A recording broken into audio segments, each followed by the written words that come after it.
Chapter 5. Two of Us. Barely escaping, he made it to the village. Then, with trembling hands, he knocked on my door. It was my mother calling for me. When I went outside, I stood there, unable to comprehend what had unfolded in my mind.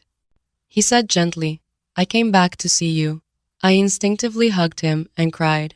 He seemed to be saying something, but I didn't hear it. After a while, when I had regained my composure, he took my hand and said, "Let's go to Sherman's house now. We don't have much time." As soon as we arrived at the shaman's house, he began to tell us something unbelievable. I could only listen to him in amazement. The shaman, who had been listening with his eyes closed, began to speak. "Has the feared day of prophecy come? The sun will disappear during the day, and darkness will fall. The beginning of destruction and rebirth." Seeing the desperate looks on their faces, I sensed that something serious was going on. Soleil stood up and said, "We need to tell people what's going on." Soleil's return left no room for relief. We acted quickly, trying to warn the villagers and tell them the truth. But the truth came so suddenly, it was hard for them to accept. Some refused to listen. Some whispered that Soleil had killed the missing people and was now targeting us. Time, as always, pressed forward. Torn between fear and duty, we continued to plead. But our voices were drowned out in vain. And so, the prophesied day that none of us hoped for arrived, inexorably and relentlessly. That morning was unnaturally quiet. The birds and insects had disappeared into cracks and hollows, as if holding their breath. A shriek-like cry could be heard outside, a commotion outside. My heart pounding as I ran, I saw fires burning on the horizon. The sky was filled with smoke. I ran toward the shaman's house. I made my way to his house, wading through the echoing screams of the villagers. When I reached his house, the shaman stood at the threshold. Soleil was beside him. The moment he saw me, he spoke. "It's time. It's begun." A cold wind sliced across my face. The sky had turned a strange, bruised gray. The air shimmered with something sinister. Screams echoed through the sky. Vivid, panicked cries engulfed our village. The village I knew only yesterday had already disappeared. In its place was a scene of horrific devastation beyond anything I could have imagined. What was coming? Sweat cooled my skin. My heartbeat slowed, as if my body couldn't keep up with the moment. My unblinking eyes seemed to pierce through layers of space, memory, and time. Soleil looked at me. I looked back. We nodded, and together we stepped into the shaman's house. The shaman's voice was quiet. I prayed this day would never come, but I couldn't stop it. Once destruction begins, no one can. Soleil and I slowly sat down on the floor. We closed our eyes. Deep darkness enveloped me. I had no sense of direction, just a heavy silence. A melody began to ring in my head, a melody that somehow felt nostalgic. I began to sing. The air began to tremble quietly. The gentle vibrations spread further. It was as if our hearts were beginning to become one.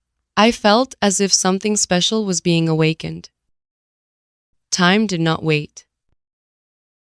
The sun dimmed, the flames crept closer. Heat and cold twisted together in the wind. The final moment was coming. I whispered into the silence, "Soleil, can you feel me? Please, lend me your strength." The fire was soon approaching us. The ground began to shake violently. "Soleil." Something powerful surged up behind me. The force was so strong that I felt like my body was being torn to pieces. It was as if my gravitational pull was desperately trying to synchronize with it. I barely held on. Every nerve in my body screamed in pain. I could barely breathe. Maybe there's nothing I can do in this world. My vision was blurry, and I felt like I was losing strength. I'm sorry, I couldn't. Just when I was about to break, the overwhelming force that had nearly torn me apart disappeared, as if it had never existed in the first place. And then, a quiet warmth began to envelop me. "Soleil?" He was gently leaning against me from behind. With all his love, My pain was gone, the roaring and heat were gone too. The sun had completely disappeared, leaving behind only soft, warm darkness. Melodies rained down from the sky to the earth. It was as if my singing voice was reflected back by the moon. Everyone stopped moving. The incomprehensible situation robbed us of our thoughts. Thank you, Soleil. Time, which had stopped, began to tremble again. The sun slowly returned. A gentle breeze began to stir the silence, and then I quietly opened my eyes. This world is more fragile than we think. The slightest imbalance could cause everything to collapse. That's why we must keep growing and moving forward. The future doesn't just happen. It's something we shape. It changes with the choices we make. Even if just a little, we may be able to rewrite the script for our future. What happened today made me believe that. With Soleil beside me, I think it's possible. If we keep wishing for it.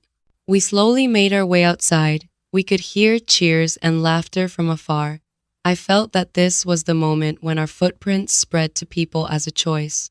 One decision, one silence. One love. We grow with every step, even when the story ends, even when the tragedy fades and the same vicious cycle begins again. We get up and move forward. Our memories float in the air as a chain of light.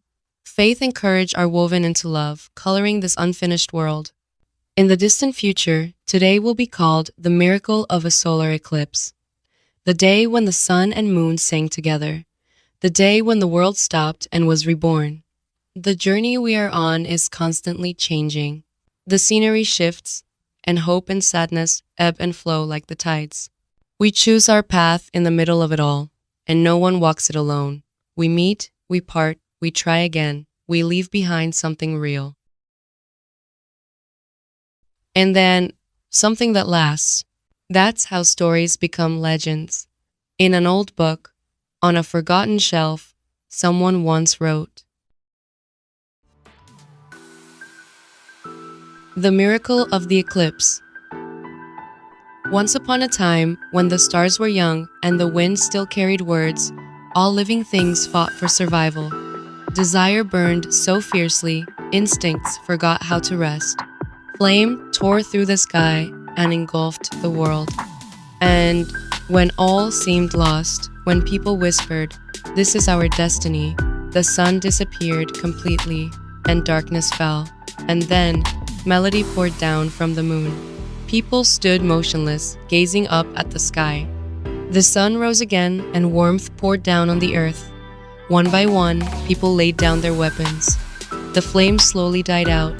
As the sky took on a new color, the world began anew. Coincidence is necessity. Some memories never grow old, and some never fade. They sparkle and transform into something new. Our journey has only just begun.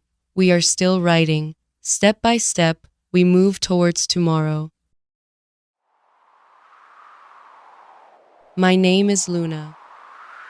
This is our never-ending story.